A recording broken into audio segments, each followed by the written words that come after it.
Okay, can everybody see and hear me? Yes. I'm going to do my own audience participation on this one, which, is fine by me. So what I can promise you is that this session is going to have at least 90% less pornography than the last session that we had. For those of you that weren't in the last session, we got Zoom bombed, which is why I'm saying that. And so it can only be up from here, right? So I'm going to get in here and I'm going to talk a little bit about what it's like really being in a startup. How do you get a job in a startup? How do you survive in a startup? And happy to answer any questions you guys have, right? So who am I? I've got one of these, what they call NASCAR slides, where you put lots of pictures up. So these are some different companies that I've worked for in the past, or research that I've done, or councils that I'm on, or things like that. Right now, I'm head of product design at Pi Insurance. I've worked with Geico in the past and lots of other kind of financial services companies. So this is the slide that is supposed to say, woo, look at all the things that I've done, right? So, ignore all of that and just listen to me for who I am as we go through this, and we'll check the box on having one of these slides in here. All right, so what is it like to work in a startup? Let's start with the reality, right? 11 out of 10 startups fail. If it's venture backed, that means, you've got some folks who are used to doing startups and they put a lot of money into it. That improves a little bit. You're up to kind of like 7.5, right? And, you're looking at about 20% of startups failing in the first year. So as we talk through this, I'm going to be honest with you as we go along, right? So startups are, of course, risky, as you all already knew, right? However, there is reward that goes along with that risk, right? And this is a little bit of a diagram to explain that to you, right? On the horizontal axis down here at the bottom, what you'll see is pre-seed, seed, series A to series whatever, right? These are all words that kind of describe the different stages of funding in a startup, right? With pre-seed being the earliest stage, and then you move over to later stages, right? That's really also a proxy for time elapsing. And as time elapses, as the company raises more money in each funding round, you can kind of get a little bit more confident that they're not going to collapse, right? Like anything can happen to any company, right? But it's much riskier to join pre-seed than it is to join in kind of a late series, right? So this is kind of what this horizontal axis here is showing you, right? The other thing then is that over here on the left, on the vertical axis, you've got equity and lower cost. So basically, if you start very early on in a company, you'll find that you're getting more equity, which is fancy speak for ownership in the company, right? You might get some shares or share options, right? But of course, you're really balancing that out with it is higher risk, right? So that's kind of a little bit of a personal preference. I enjoyed joining a startup that was high risk, high reward, right? In fact, I think I have my box here in the wrong spot. That should be swapped and up a little higher. But you get the gist, right? So you start early, higher risk, high reward. If you want to take some of that edge off, you can wait a little bit. Wait until the company's in some of the later series, right? And so that can help you kind of balance some of that risk if you don't want to take it all on, right? And I'll explain some of the jargon as we go along here that you might hear about startups, right? If you get shares, you get share options, what you're really hoping for is a liquidity event. And that is an IPO, an initial public offering, like when the company floats on the stock exchange, or a company might get acquired by another company. And for you, if you have shares or share options, then that is when you can actually exercise or use those. And that's when hopefully the value of the company is increased and you can make some money from that to balance out your risk, right? What I will say to you, and what I'm not going to get into here, is if you do get into a startup, I would advise you go talk to your tax advisor ASAP, There are massive implications based on how different share options are structured. And you actually do want to understand that very, very early on in the process, right? The other thing I'll call out is there's typically a vesting schedule. And that means that, let's say I started in year 1, and let's say I was going to get issued, 100,000 share options over a 5-year vesting schedule. That would probably mean that, I don't own 20,000 of those shares until the end of year 1. After year 2, it's 40. After year 3, it's 60, and so on and so forth until you get 100% vested, right? So that's kind of just to give you a sense of, what you might hear about options and equity in startups, right? So what's it actually like in the day-to-day working in a startup, right? A couple of different things to note. Structure. For some folks, as we go through this, I'm going to call out pros and cons, right? You could look at the exact same stuff and someone's going to love it, someone's going to hate it. One of the reasons I wanted to do this and chat through with you guys is because you guys should make up your own mind, right? Once you hear about this, it might not be for you, and that's totally okay, right? Or you might hear this and you might like, that's fantastic, right? So in terms of cons and structure, there's very little of it. Nobody's set up the different proper team things that different departments are supposed to do, or really even that you're supposed to do, right? And if you're the kind of person that really thrives on structure and wants everything organized, do not join an early stage startup, right? That's not the place for you. You're going to be very unhappy, right?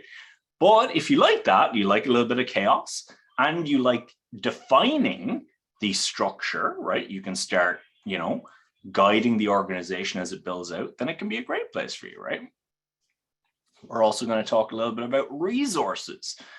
What are those, is what you would say if you're in a very early stage startup, right? So very few. One thing I would say is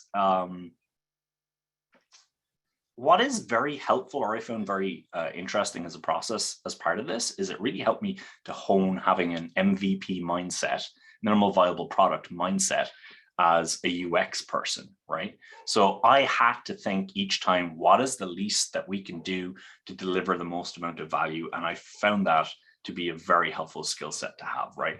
And of course, as your organization grows, or if you're lucky enough to get into a startup with loads of money, this might be less of an issue, right? But for lots of startups, you're going to have to kind of do that, right? And I enjoy that. I enjoy the challenge. If you want to work in a big organization with a usertesting.com account with unlimited tests, that costs like multiple hundreds of thousands of dollars a year, probably not a startup for you, right? Training, very little of it, maybe none of it, right? Startups often want folks to hit the ground running, or at least be willing to learn as you go, right? So if you're at a point in your career where you really want to learn and hone your UX skills, a startup right out of the gate might not be the best place to go. You might want to go somewhere else for a year, learn a little bit about that, and then go join a startup, right? However, if you're totally okay with just like learning, self-learning, then you might even just be totally fine starting off straight away in a startup, right? But I wanted to call that out for people. Career ladder, there's probably none, right? This is good, this is bad. If you like, hey, I do this and I get to this next step and I get to this promotion, right? It's not going to be there early stage. That's actually also a massive opportunity, right? Those positions have not become available. If you're there and the startup is short on options and you're a good fit, then you might jump a level, or you might get into something that you would never got before, right? So again, pros and cons on that. Job description. You're probably not just going to be doing UX, particularly if you start in kind of pre-seed, seed, series A, right? You're doing whatever it is to get to the next round of funding, or to get the job done and prove market fit in the organization, right? So what that means is that you might be doing some stuff that is traditionally product management. You might even be doing things like I was doing, which is going and setting up conference rooms and getting kind of ordering food for investors that come in and things like that, right? Because you're really all pulling together as a team to just get the job done, right? So you also get to kind of get involved in lots of different things like I remember I was involved in what kind of culture would the organization have, right? I would never have been in those conversations if it wasn't an early stage startup, right? So you get a really good bird's eye view of the company when there's very few people and you're kind of in the nexus of all of that, right? So that's a really good experience to have as well for later in your life when you want to think strategically or whatever it is as your career develops.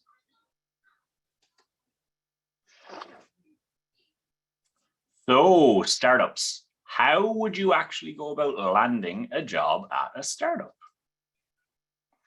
So the first thing that I want to talk about is how the employment situation for user experience professionals has really fundamentally changed in the last 2 years, right? So, you might have been looking in the DMV previously, right? But now it's really the entirety of the United States, right? And in particular, New York and California employ a very large percentage of UX professionals. There are lots of companies that are still living in the geographically constrained mindset. And they are saying that these people who work with us, let's compare their salaries to other people in the same state.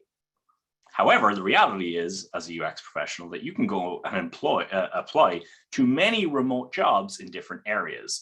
And ultimately, what that means is greater choice for you in terms of joining startups. You don't have to limit it to just where you're at right now. You could be looking all over the United States. And the really nice thing about that is that you could end up getting a California or a New York salary, but having the living cost that's much lower from living in a different area. So there's a lot of opportunity right now. And I think over time that's actually going to disappear as salaries kind of equalize a little bit more. But right now, you can really probably be earning a lot more money in some different states if your company is not keeping up to speed with salary adjustments.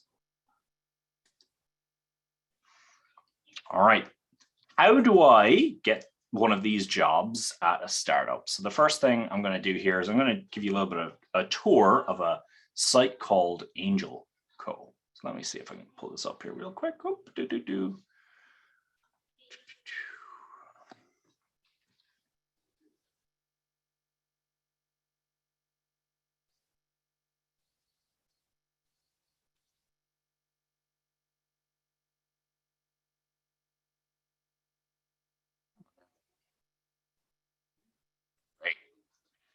Angel List.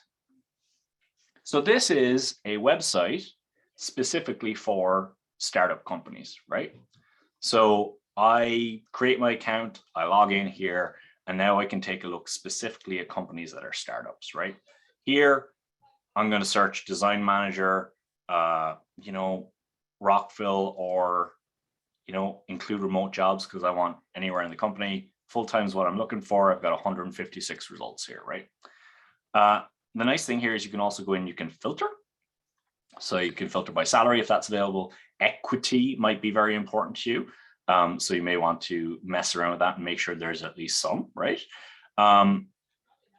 Industry experience or markets can be a good one because often startups will find a significant benefit if you do have some industry experience in the same places that they are, right? Because they want you to hit the ground running. And if they can have folks who have some of that industry experience, you might have an advantage over others that don't. And that might be less of a problem in a bigger company.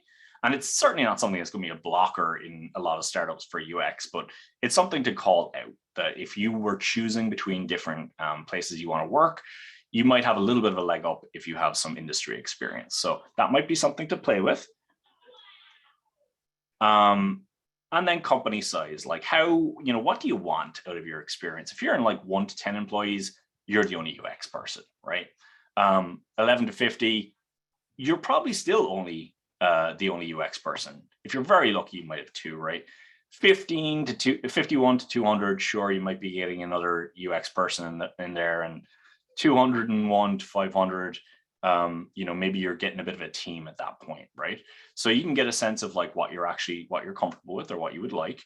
And also you can kind of look at some of these investment stages, maybe seed stage is way too risky for you and you kind of want to go a little bit further along, right? So this is a really cool site to get a sense of what are some startup companies that I could apply for. And so, great, I do that. I'll share this deck out with folks afterwards, or I should say Jordan will. But this will just give you a sense of, you know, what you can do on these sites. The other big one is LinkedIn, right? Especially startups, right? They don't have massive people teams, right? And sometimes they can be a hindrance to actually getting in contact with the person who's actually hiring and making the decision, right? So I'd encourage folks to just go straight to LinkedIn. So you've gone to Angel List, you've identified your company, go look for people in that company, right? And you can filter in LinkedIn by people and then by their current company just to whittle it down. You can search UX within that, or product design or design, and then you can see the folks that you might want to talk to, right? And so with that, you know, send out a connection request, right? And put a little note in there, right? You know, I came across your company, put something personalized in there so they know it's not, you're not, you know, blanket bombing these things everywhere, right? And be very non-threatening with your message, right? In the sense of what you're really saying is like, I'd like to learn a little bit more about your company. I'd like to have a chat with you or somebody on your team, right? You're not saying I want a job, because sometimes people be like, oh, I don't want to get into that conversation. But saying that you want to learn a little bit more is kind of much less threatening for someone on the hiring end, right? So I would encourage you to do that, because I think you can get conversations easier and skip some of the hiring process potentially, or at least make a good impression on the hiring manager before you even get into the hiring process, right? So I think that is one way to go for sure.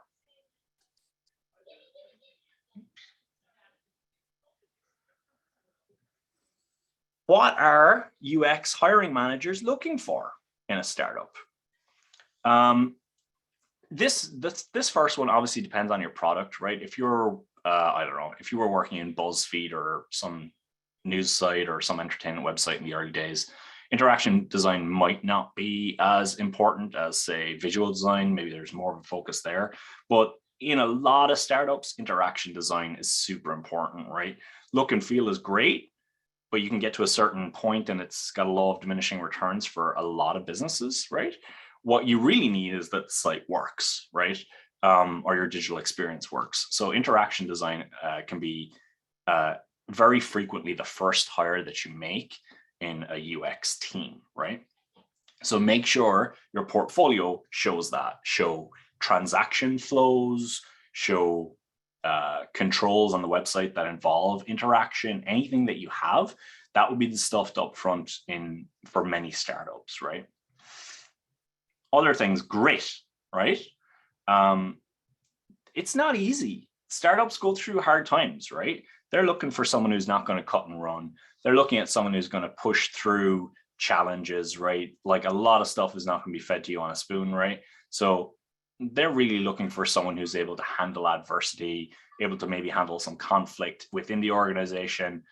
So grit is going to be something that a lot of startups are looking for. Self-starter, if there's two people on a team in a startup, two UX people, one of them might be a leader or manager, you're probably that leader or that manager is a working manager, right? They are not typically looking to spend a lot of time chasing up with somebody, trying to get them to do things, right? There's just too much to do. You have to have somebody who can just do this kind of by themselves, check in periodically, get some feedback, and kind of go their own, kind of do it on their own, right? Culture fit, massive, massive, massive for startups, much more so than larger organizations, right? When you've got less than 50 people in an organization, every single person is really contributing to that culture, right? And it can make a big difference if you make the wrong hire. So people are going to be looking for that.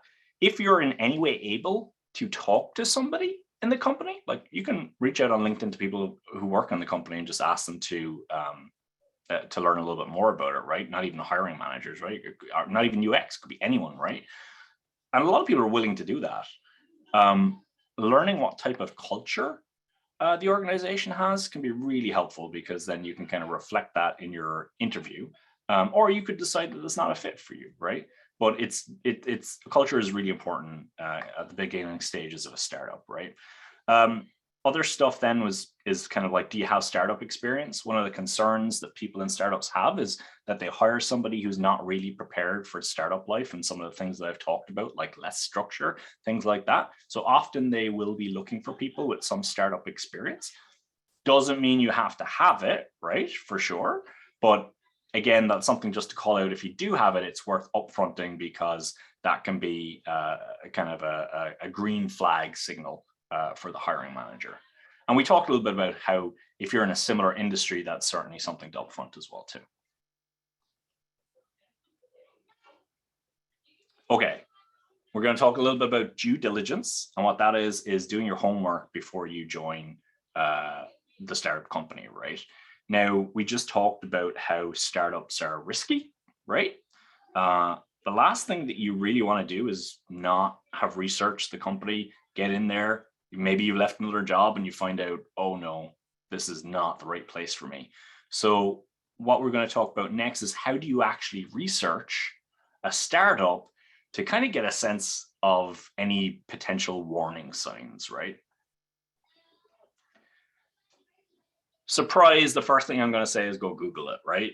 So go check on the web, right? See if there's any bad news stories, things like that. The next thing is also not going to be a surprise to you. It's like, go check Glassdoor, right?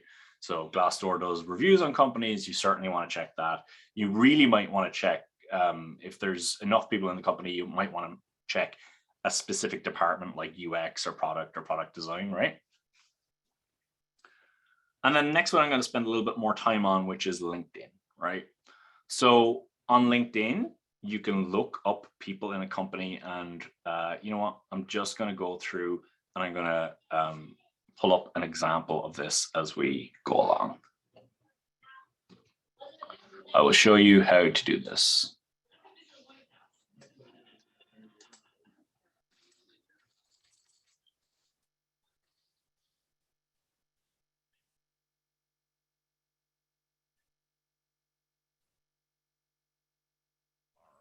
Okay.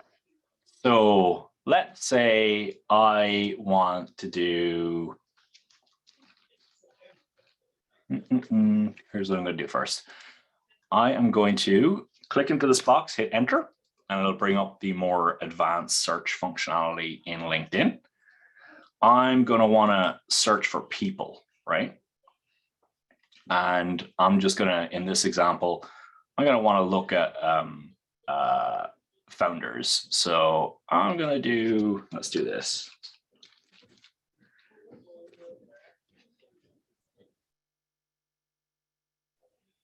Oh, let's do this. You know what? I'm going to make this super easy for myself. And I'm going to say my insurance, where I work, right? So here's what I'm doing. Now I've filtered my results down to just the people that work at Pi Insurance, right? And let's check founder. Right, co-founder, right? John Swigert. Let's take a look in here, right? And so what I would be looking for as I research this company, the founders are so important in terms of setting the stage for a company, right? So what I would be looking for is, does this founder have experience in their industry, right? So this is an insurance company. Great, they've worked in insurance before. So I know this founder has at least got some experience in the industry they're starting off in, right? Maybe that's not the only founder. Oh, look, there's Dax Craig. He's a co-founder. Let's see what's going on with Dax Craig. Now, I'll check him out. Co-founder and CEO of Valent Analytics. Okay, so he's done this before. He's actually launched another company. And I can go check to see if this company still exists, which is another thing to check out, right? So if I Google that, I would find that it does exist, right? So two things that I checked right away there is, do the founders actually have industry experience and experience launching startups successfully and exiting, which means, you know, essentially leaving that startup and leaving it in a successful way, right? I'm doing that due diligence upfront with those folks, right? The other nice thing that I like, or the other thing that I recommend doing is I'm going to now look and see what does attrition look like in that company, particularly in the department that I want to work in, right? So what I can do in this case is, let me do, come back out here. I'm going to do people. And I'm going to narrow it to a startup in the area. I'm going to do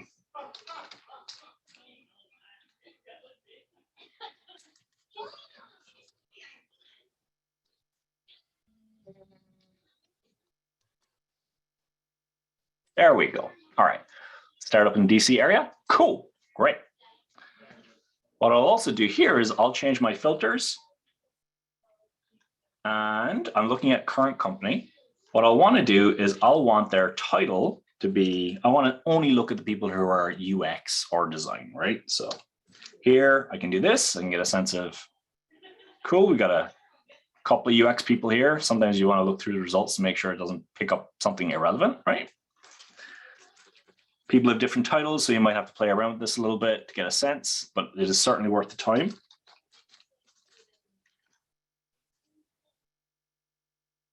Cool. And then let's just do one last one.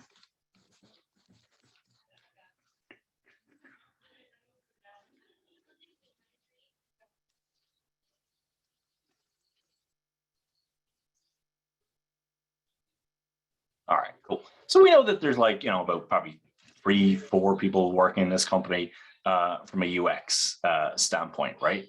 Now, the next thing that I want to do is look up this company and see when it started, right? And then here's the trick.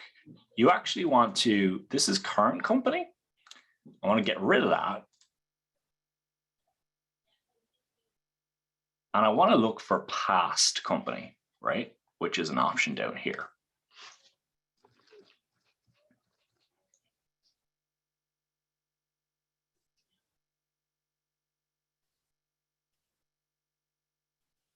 What I'm doing now is looking to see if I can get any UX employees that have left this company. Because if I do this search and I find that there's a whole bunch of people who have left relative to the number of people that are currently in the company, like one person is really not that bad. I would play with my other keyword searches, right? That is something that you want to be aware of. That could be a pretty significant warning sign for you that, hey, there's attrition here, people are leaving, and you're kind of comparing it to what they have today, right? So you have some sense of what percentage of people have left over X amount of years, right? So this looked good to me. No warning signs here at all. So that's another little check you can do for yourself to make sure you don't end up in a bad spot. And then the other thing that I just have in here is, again, I'd encourage you to talk to people. You can talk to people, even if they're not in UX, and just get a sense of what's it like. And I found people to be very, very open to this on LinkedIn, right? Connect to a bunch of people, ask them if they'd be willing to have a conversation with you. And, you know, you wouldn't want to have the expectation that every single person you reach out to is going to say yes. But if you reach out to 10 people, you're probably going to get like 1 or 2 that will actually have a conversation with you, which is all you need. All right. Yeah, we talked about this a little bit. Okay, so you've got a job in a startup now. You passed the interview. What do you do to actually thrive in that type of situation? You have to, surprise, be very open to change, right? Things in startups can pivot on a dime. Something you've tried in the market doesn't work out. You got to change quickly. Again, if that's not your jam, then that's going to be a problem. So you have to be very comfortable with change. A big buzz area right now is imposter syndrome, right? A lot of people are imposters, right? I have self-doubts about if I can do something, right? When I joined the startup, I never worked on a whole bunch of things that I have worked on now. And I was like, what if I can't do this? But then after a little while of just doing that and trying it, what you find out is like, you're probably as capable as anybody else doing it. And everyone's kind of an imposter in a startup, right? They haven't done stuff before. You're probably trying something new in a startup. So you kind of have to manage that feeling. Obviously, don't go do something that you really feel you're very much not qualified for. Like, I'm not going to go and try to kind of engineer something for sure, right? But in general, try and keep some perspective on that, because everyone's a little bit nervous about trying this stuff for the first time. If you like not having structure, great. Go ahead and define it, right? Define what's missing. Create your UX process, right? Create a method for sharing UX work, designs, results. How do you work with the engineering team?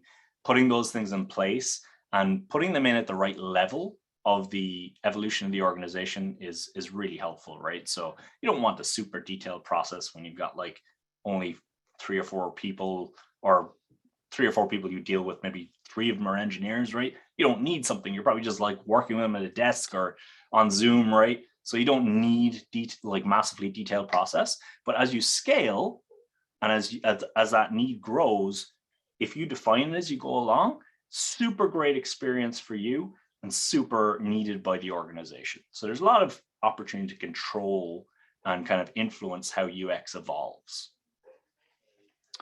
Don't let perfect be the enemy of good, right?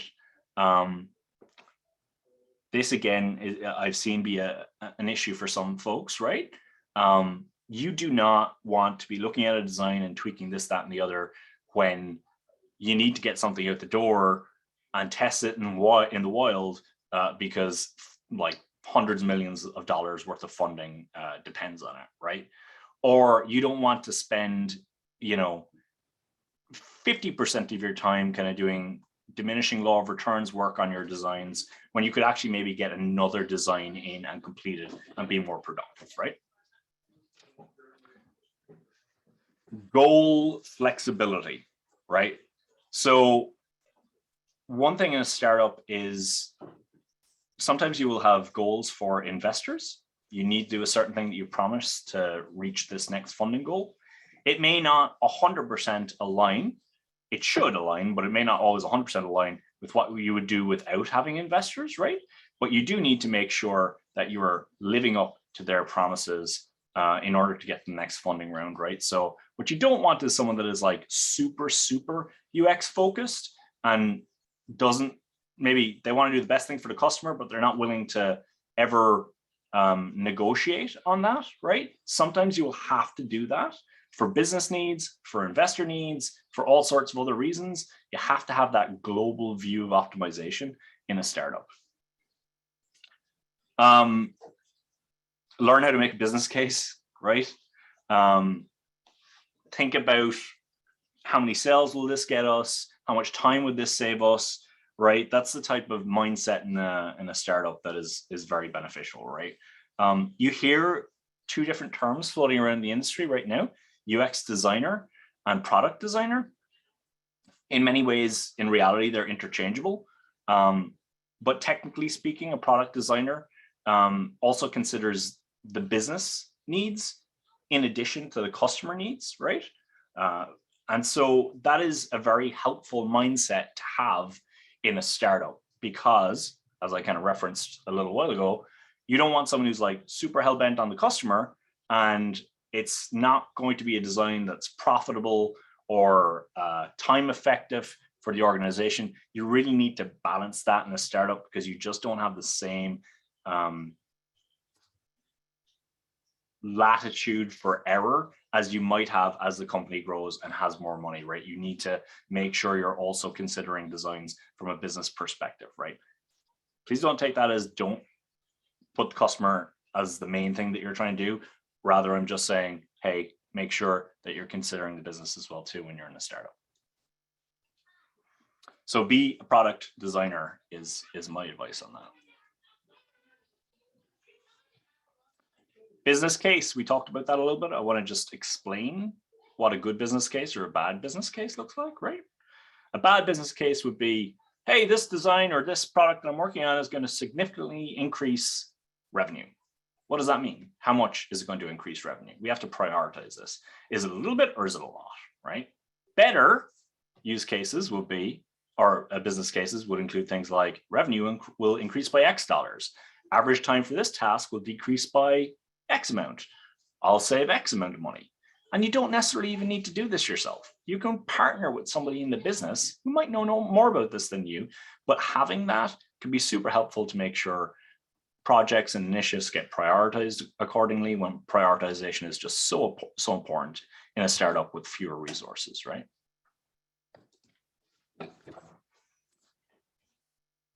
How do you thrive in a startup? So one of the things I've seen a lot of people make mistakes on, honestly, not just in a startup, but in other companies too, is in this performance trust matrix here, super high performing, know loads about UX, super low trust in the organization. And that's the place that you want to avoid being at, right?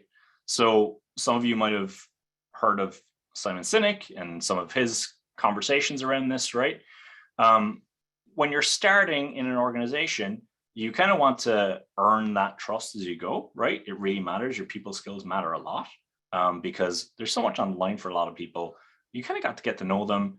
You got to deliver work that's helpful and of high quality consistently so that you build that trust with your stakeholders as well too over time, right? If you go straight in a startup and you're like, we should do this, we should do that, some of those people are not even going to have heard of UX or fully understand it, right? So you might have to ease some people into it. Other people might be fine, good to go out of the gate, but you're probably going to have to earn that trust as you go along the way. So make sure you're getting to know people, make sure you're understanding their business goals, make sure that you're not coming in and coming across like a know-it-all out of the gate, right? Be patient with folks and build that credibility. You also want to identify the key decision makers, right?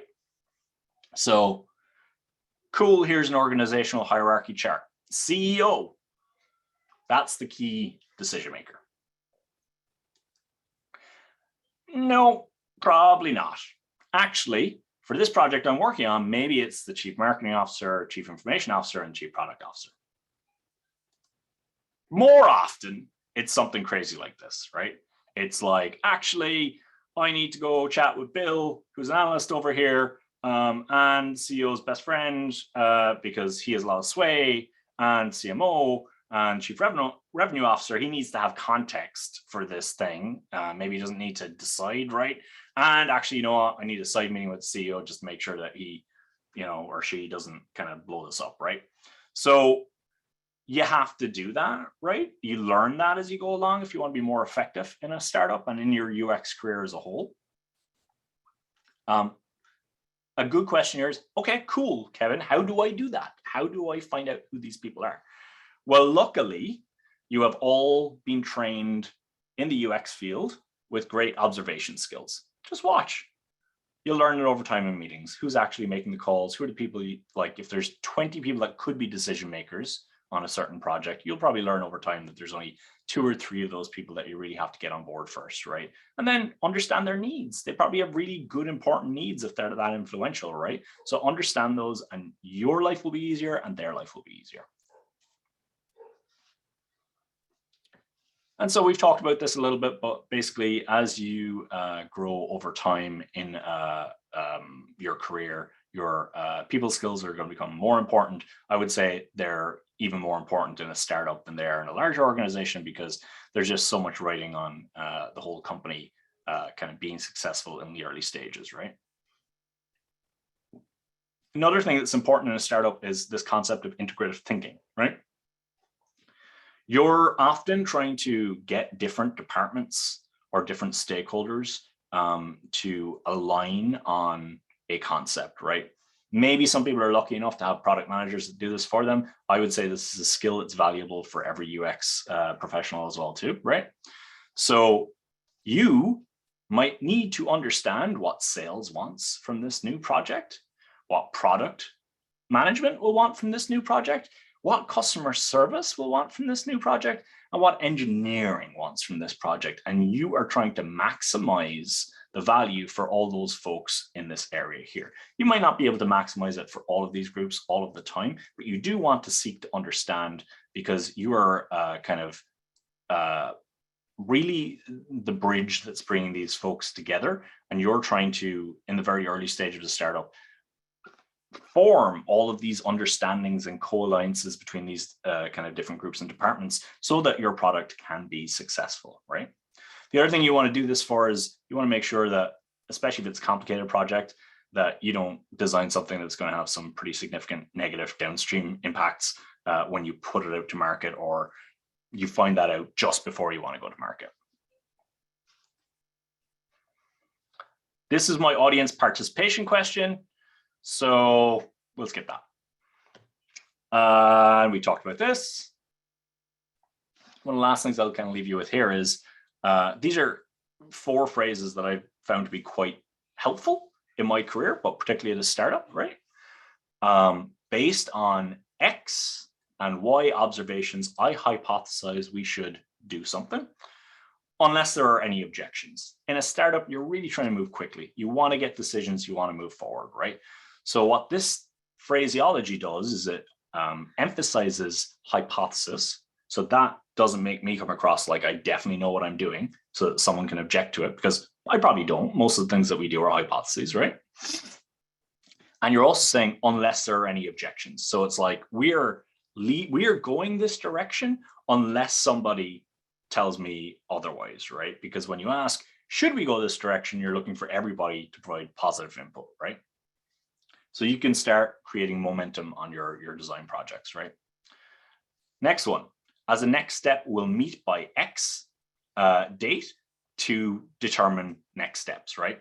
What you're doing there is you're putting a time frame, and you're kind of basically doing that in the meeting that you're in with folks, so that you're establishing a next step. You're not leaving that meeting when the momentum is kind of dried up, right? You're doing it in that meeting, you're setting up the next step, and you can, even if you don't have everything figured out, by saying you're just going to have another meeting to just close it out, you're taking care of it, you're making sure that you can actually move this forward, right? Next, please review X by X date, and let me know if you object before we proceed. You're putting a time box on it, right? In most cases, if you do that, folks are going to respond all good, right? In some cases, you still have to move pretty fast, and some stakeholder may not respond. You may just need to move forward or escalate it, but being able to say that and give a clear expectation up front can be very helpful in order to keep that momentum. Instead of saying, when can you do something, it can be helpful to say, how soon can you? Because there is typically urgency, right? And that will, signal to other people, let me think about what the earliest date is that this could be delivered, right? And so that can be helpful as well. And that is probably way too much of me prattling on. If you liked what we ran through, I'm chatting again, another UXPA event that you can see here. If you hated what I just ran through, you should definitely not go to this, because this is just going to be more me, right? So we have that there, and I would love to answer any questions that you might have. But Jordan, you guide me here as to how you want the next steps to go.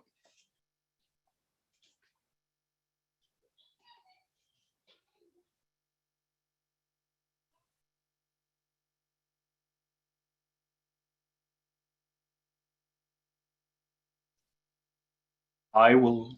All right, there we go. So I think don't go on mute, and I think then you'll stay unmuted. So I think this actually works for Q&A. So thank you for that talk, and with that we'll open it up for questions. So as we were saying, please go ahead, throw questions in the chat, and then I'm maybe like rolling the dice a little bit here, but I'm kind of feeling like maybe we can also like lift the mute capability and see how that goes. At this point, feel like we're in the clear, but let's see what happens there. So our first question is from Mauro, who asks, what was something that turned out to be really great about working for a startup that you hadn't expected? It was honestly, it's the stories. It was an adventure, right? Like the early days are just crazy, right? Like no, like folks, as a company, you're not really together, right? You make a lot of friends from that, right? In a way that in larger organizations, I don't think I have done in the past, right? Like it's almost like when you're in college and you go through crazy nights out, right? Or something like that. You form a friendship with people through that. So I would say, from a personal perspective, that was one of the pleasant surprises of being in a startup. I think the other thing is just the level of latitude that you could end up having in terms of making decisions, right? So you could really be making all sorts of massive decisions for the company because you might be the only person that's available to do that. So those are two things that I would call out. Great question. Thank you. John asks or says that he thinks he saw a slide pop up real fast that said something about, or something for veterans, or fast something for veterans. Yeah, eagle eyes, great spot. I glanced over that one. I think what I was attempting to cover there on that was, so when you're in an organization, you're trying to build that credibility, you're trying to learn as quickly as possible, right? Kind of, getting to know some of the folks that have been around for a little while is super, super helpful, right? You don't have to be the expert in all this stuff. You don't even have to know how to do a business use case if you can partner with other people that can, or if you can partner with other people that kind of show you the ropes in terms of who's making what decisions in the organization, or we tried this before and this is why it failed, or the reason that this stakeholder doesn't want to do this is why, and therefore that's something you will need to address when you're pitching your idea. That's really the benefit of connecting with some of the veterans in the organization. It can fast track your learning. Awesome. All right. Next up from Michaela. And please let me know if I'm not pronouncing your name correctly. Please, let me know. But Michaela asks, how might working at a startup affect future job prospects later in your career? I've got some thoughts on that one myself. But what do you think? I think it can depend on obviously the success of the startup, right? I mean, I would say most people will be relatively there's a bunch of different ways you could look at this. Most people, I think, will be relatively forgiving if you joined a startup and then the startup cratered, particularly folks that have experience in a startup. You might get some hiring managers go ahead and look at that and they're like, well, you were only here for 3 months. What's up with that, right? So I think that's, it could happen. I wouldn't be too concerned about it. I think you could have other career impacts, like maybe you're in a startup and they don't have the ability to promote you, right? There isn't a place for you to get up in the startup, and therefore your career could get slowed down by that. But again, I think that's a little bit play it case by case, right? So if you're in a startup and it's not going somewhere for you, then go move and change somewhere else. But Jordan, I'm kind of interested in what you might be thinking around this. It's a great question. So I've worked at a number of different startups over the years, and generally speaking, there's timing just feels like everything. And so some of the questions or some of the tips that you had about thinking about where are they in their cycle, have they, if they're pre-seed, very exciting, very chaotic, by the later stages, there may not be as much opportunity to carve something out. So kind of understanding that startup cycle, really is key. In terms of how it affects your future job prospects, I'm glad that I did a lot of that when I was earlier in my career. And I've been working for a range of companies from startups to government agencies, and at this point I'm much I am not as risk averse as I was then, but it's one of those things that even going into other environments later in my career, that flexibility, that ability to kind of it's especially from a UX perspective, like I was appreciating what you were saying about how it kind of teaches you to read the room, and it's why UX is such a natural progression into the strategy side of things, because you pretty much have you're the person in the room that's, kind of listening to hear what people are kind of saying and not saying. And more often, you talk about how sometimes people are in conversations or meetings are often just waiting for their next chance to speak and not actively listening. And you're developing your active listening skills at a startup it's like you couldn't ask for a better, I think, environment in most cases. I've got some more questions here, but I am going to pivot this one, or just kind of ask a quick follow-up, and just as like use moderator privilege for a sec. But so along those lines, so I've worked with some startups that have done really well, and some that have failed spectacularly that I've just kind of like, what was I thinking? How do you know when it's time to leave a startup? What would you look for? Well, I heard a great answer on this before. In a lot of companies, the canary in the coal mine is marketing, right? Marketing often sees a collapse or a disaster coming because the lead flow of an organization dries up, or they're like, hey, for what we're spending to get people in the door, we are not making money on this, right? So I think looking at, like, if you see the chief marketing officer or head of marketing piecing out pretty quickly, or being pretty disgruntled, it would be worth a conversation with them. I think then there's really a whole host of other case-by-case scenarios, right? Like, I mean, you're using your common sense, right? And you're looking at it from a business perspective. I'm thinking about a particular company in the insurance industry recently that let go of a lot of people. And if you were looking at that, and if you understood the business model, you would have seen that they were not profitable. They were not making money, right? So I think making sure you like take your head out of the UX sand as well too, and look around and talk to people that know the industry. And as much as you can understand those business results, the better. That's the best thing that I would probably. Yeah, I think there can definitely be a tendency sometimes, like when you're in that startup environment, to get really caught up in the energy and excitement, and you really kind of buy into the hype, and it can definitely like watching out for those. That's, if I had advice to give my like earlier career self, I would probably say watch out for those blind, like when you see like 3 CTOs come through in less than 6 months, there may be something going on up at the top that All right, so next up we have Ricardo asks, more and more companies are adopting agile mindsets, methods, techniques, especially startups. How would you approach about questions about agile versus UX or the relationship? Yeah, I even start before that and say, depending on who is in the startup, right? While agile is obviously the way to go, right, at the moment, right?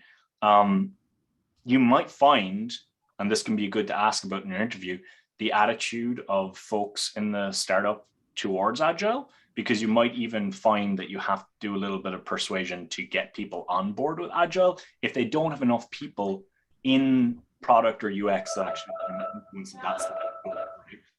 So that's the first thing that I would say. And then the second part of the question was, UX and agile. So, I've seen this done so many different ways in so many different companies, and it's not going to be a very satisfactory answer to you, but I think you just got to find out what works. I think I'll describe from my personal experience, right? For certain things in UX, you kind of do need to do a bit more upfront research that you might not be able to get done in the next 2-week period, right? Especially if you're launching a new platform from scratch, right, for something. So you might have to kind of set expectations with the organization that like, hey, we're going to have to understand this a little bit more at the beginning. And then once we get into iterating that product, we might be able to deliver a little bit faster, right? So I think balancing that, because sometimes I think you can get caught in agile with, okay, here's the next thing, and it's become this production factory without ever spending enough time to really understand what you're designing for, right? And there's all sorts of guerrilla tactics you can employ instead of like, you're not going to do a 6-month ethnographic research study, right? It's like a quick usability test, and there's ways that you can manage that as well too. Thank you. All right, Michaela asks, any tips for interviewing with startups, especially if they don't have a design team currently? I think the first thing I'd be thinking is, are they posting for a job, or are you trying to like get in there, right? I think if I was doing that, and I'm just going to assume that they're not necessarily posting, I'd be looking for, I'd want to talk to product or engineering, right, as the second closest kind of disciplines in most organizations, right? And I'd be trying to get a conversation with somebody there to see, how do they feel about UX? Is it something that they value, right? Depending on how big the organization, if they don't have UX, that might be, I'll say, yellow flag. You might want to like understand that a little bit more. But my first step would be talking to someone to get a sense of, can I pitch my wares a little bit here and encourage them to pick me, as opposed to just waiting for a JD to come up, or a job description, I should say. Yeah. Follow up on that. Like, I think one thing I would, also consider, especially if you're, earlier stage in your career, or it's your first UX job, that yellow flag, I think, is a good way to think about it. In some cases, it may be a really exciting opportunity to jump in the deep end and, learn by doing, big risk, big reward potentially. But, it would really kind of, suggest reflecting on how comfortable are you being the voice of design in the room at this stage in your career. Because I think, I think of one startup where I managed a UX team. One of the reasons why we, it was challenging in sort of retaining designers was that we didn't have a lot of senior level designers on the team at that point. There wasn't a lot of mentorship available for people that were looking to kind of, grow in that department. They were, hoping to have a more mature practice than the startup was able to really offer. But if it's something that sounds exciting and you've got, like jump right in, but it's definitely something that's worth thinking about. So Mauro asks, as a follow-up to that, there's always some inherent risk reward with the startup, but what are some definite red flags applicants should look out during the interview process with the startup? Yeah. Again, it's like these broad kind of things are kind of tough, but off the top of my head, some of the stuff that I talked about, like attrition, right? Like you can go to LinkedIn, you can see, like Jordan mentioned as well too, you don't just have to look for UX attrition, right? You look across the company. That I think is one of the big things that I would be looking for. How many people in past companies, like in recent years, do you find on LinkedIn? That can for sure be a warning sign. I think talking to the founders and getting a feel for those founders is very, very important, right? Founders just really have so much of a sway in the organization. So, and you kind of want to be careful of very autocratic founders, right? Those that like aren't willing to have their opinion challenged, right? I mean, you actually need a bit more of that in a startup. That changes as the company grows. But I would say if you are getting any kind of vibe from a founder that like they're not cutting it, right, or you wouldn't want to work for a company like this, I wouldn't join it, right? That would be the number one thing for me, right? Yeah, thank you. So we have one more question here from Evan, who asks, or says that they had a negative experience with the startup, HR department, or lack thereof. Very unreliable, difficult to secure payment. Is this common? Yeah, I mean, I don't know that I would limit it to just HR departments, right? A lot of these companies are really shoestring budget, right? They're like, you're probably putting all your money into what is the product that we're trying to get out the door and get an MVP tested on, right? And then, finance, people team, other departments that may not be as core to that are probably operating on shoestring budgets and kind of being pretty pushed at our limits on stuff, right? So that actually wouldn't surprise me that much in a startup. But, I mean, you probably should be making sure you at least get payments right, is what I would say. But yeah, so I think that probably is a little bit unusual. But in general, I wouldn't be surprised. Like if I was working at a startup and I needed to get something from a people team and it was like pre-seed or seed or very early stage, like I could probably be waiting because, you know, they're hiring, they're trying to do other things, and you just, that's part of the chaos of kind of a startup that you kind of accept, I think. Awesome, thank you. So I think, do we have any other questions from the audience? Final thoughts? All right, so I'm going to throw a link in the chat here to the new the UXPA New Hampshire site. So if anybody wants to check out Kevin's next talk on February 22nd, go check them out. Yeah, so with that, you know, Kevin, thank you again for coming back to share this talk. I think we hit 100% less inappropriate content, which is exciting. we've got a great metric for the year ahead. But you know, anybody who's on the call, you know, please let us know what you think about, you know, the format, you know, the registration process, anything we could do. You know, we're going to keep tweaking things as we, you know, go on this year. But you know, thank you everybody for bearing with us, and Kevin, thank you again. Fantastic session. Thank you, and thanks everyone for the great questions. This was great. Thank you. Bye, everybody.